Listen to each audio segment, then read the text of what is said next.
नमस्कार दोस्तों, मान लीजिए मई 2020 में अगर आप लगभग 6 लाख बिटकॉइन में इन्वेस्ट किए होते तो एक साल बाद मतलब मई 2021 में वो लगभग 40 लाख का रिटर्न देता। सुनकर एक्साइटिंग लगता है ना, पर ज्यादातर लोगों को ये पता ही नहीं है ये बिटकॉइन है क्या, कैसे काम करता है, कैसे इसमें इन्वेस्ट किया जा सकता है, ये सेफ है भी या नहीं। So we will know all in this video. सबसे पहले हमें स्टोरी ऑफ मनी को समझना चाहिए। ऑल ओवर द वर्ल्ड देखें तो आपको कोई पैसा क्यों देगा? जब आप उसके लिए कोई वैल्यू या सर्विस प्रोवाइड करेंगे। आपको सैलरी भी तभी मिलती है जब आप कंपनी के लिए काम करते हैं। कोई दुकानदार को भी पैसे तभी मिलते हैं जब वो आपको कोई सामान देता है। इसका सिंपल मतलब money is equal to value. Time to time money को कई तरीके से रिप्रेजेंट किया गया है। जैसे पहले के टाइम बार्टर सिस्टम चलता था, जहाँ चीजों का आदान प्रदान करके लोग चीजें या सर्विस लिया करते थे। फिर धीरे धीरे लोगों ने उन सब चीजों पे ज्यादा इंटरेस्ट दिखाया जो ज्यादा दिनों तक खराब नहीं होते थे, उनकी वैल्यू ज्यादा होती थी, जैसे कि गोल्ड और सिल्वर। पर इसे भी कैरी करना या स्मॉल ट्रांजैक्शन करना आसान नहीं था। फिर गवर्नमेंट ने एक ऑप्शन दिया जहां आपको गोल्ड कैरी करने की जरूरत नहीं थी। आप अपना गोल्ड डिपॉजिट कर सकते हैं और उसके बदले आपको गवर्नमेंट एक पेपर रिसिप्ट देगी और उसके बेसिस पे आप ट्रांजैक्शन कर सकते हैं। फिर वही रिसिप्ट आगे जाके पेपर मनी में कन्वर्ट हुई। फिर लोगों ने मनी को रिप्रेजेंट करने के लिए सामान के बजाय गवर्नमेंट के प्रॉमिस पर ट्रस्ट किया। मैं धारक को इतने अमाउंट देने का वचन देता हूँ, ये हमारे नोट में गवर्नर द्वारा प्रॉमिस किया रहता है। इस प्रॉमिस के जरिए गवर्नमेंट ने ये बताया कि आप इस नोट को कहीं भी लेकर जाएं तो आपको इतने अमाउंट की वैल्यू मिलेगी।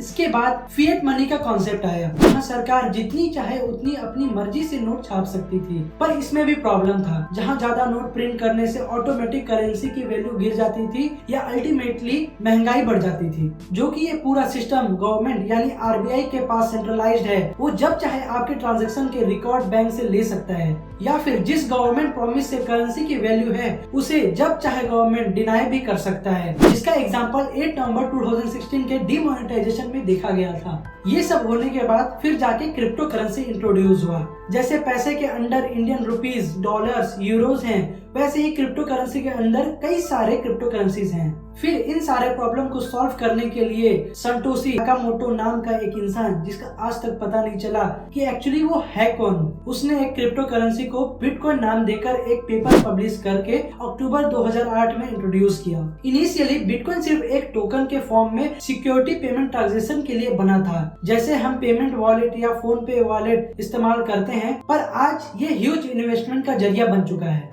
बिटकॉइन भी एक डिजिटल क्रिप्टो करेंसी है, इसकी कोई फिजिकल एग्जिस्टेंस नहीं है। आगे चल के इसकी वैल्यू किस लेवल पे होगी ये डिपेंड करता है कि उसकी प्रेजेंट एक्सेप्टेंस कैसी है। जब आप कोई बिटकॉइन खरीदते हैं, इसका मतलब आप एक स्पेसिफिक बिटकॉइन एड्रेस खरीद रहे हैं, जिसके थ्रू आप ट्रांजैक्शन पीयर टू पीयर एक दूसरे स्पेसिफिक बिटकॉइन एड्रेस पर कर सकते हैं। बिटकॉइन की ट्रांजैक्शन एक स्पेसिफिक एल्गोरिथम पे काम करता है, तो इस एल्गोरिथम को रन करने के लिए बहुत सारे सिस्टम या सर्वर की जरूरत पड़ती है। तो इस चीज को सॉल्व करने के लिए बिटकॉइन माइनिंग कॉन्सेप्ट आया, जिसमें कुछ लोग अपने बड़े बड़े सिस्टम लगाकर बिटकॉइन एल्गोरिथम को रन करवाते हैं, जिसके बदले में उन्हें बिटकॉइन एज ए रिवॉर्ड मिलता है। और बिटकॉइन कोई इशू नहीं कर सकता, like RBI and bank currency issues करते हैं, बल्कि बिटकॉइन माइनिंग से ही सिर्फ न्यू बिटकॉइन जनरेट हो सकता है। पर बिटकॉइन माइनिंग में बिटकॉइन माइनर जितना चाहे उतना बिटकॉइन रिवार्ड के रूप में नहीं माइन कर सकते, क्योंकि एक बिटकॉइन माइनर को कितना बिटकॉइन एज ए रिवार्ड मिलेगा वो डिपेंड करता है कि कितने लोग सिस्टम लेके बिटकॉइन माइनिंग कर रहे हैं। ऐसा करें तो इसमें भी फिएट मनी इन्फ्लेशन कॉन्सेप्ट ही आ जाएगा, जो कि ट्रेडिशनल करेंसी में है। तो इस चीज को अवॉइड करने के लिए पहले से ही ये कंफर्म है कि 21 मिलियन से ज्यादा बिटकॉइन जनरेट नहीं होंगे। बिटकॉइन कितना रिलायबल और सेफ है, इस चीज को समझने के लिए हमें इसके एडवांटेजेस और डिसएडवांटेजेस को समझना होगा।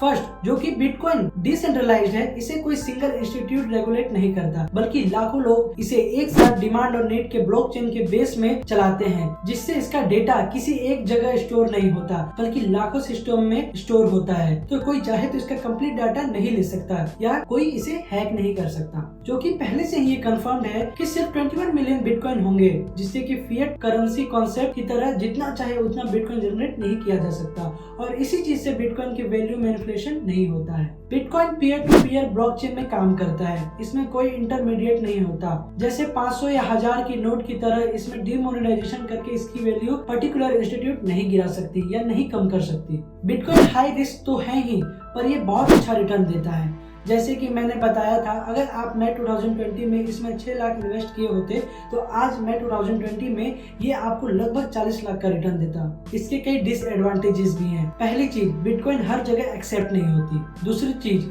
जो कि गवर्नमेंट का इसमें इन्वॉल्वमेंट नहीं है, जिसके कारण इसमें कई इलीगल एक्टिविटीज होते हैं। तीसरी चीज, ये वोलेटाइल इन नेचर है। हर 30 सेकंड में इसकी वैल्यू चेंज होती है। मान लीजिए आप बिटकॉइन देके कोई प्रोडक्ट दुकान से लिए और अगर उस प्रोडक्ट को आपको वापस करना पड़ा तो उतनी देर में उसका प्राइस चेंज हो चुका होगा। लेकिन गवर्नमेंट इसको रिकॉग्नाइज नहीं करती। इसका मतलब जो भी बिटकॉइन में आप ट्रेडिंग या परचेसिंग करेंगे उसमें सारा का सारा रिस्क आपका होगा।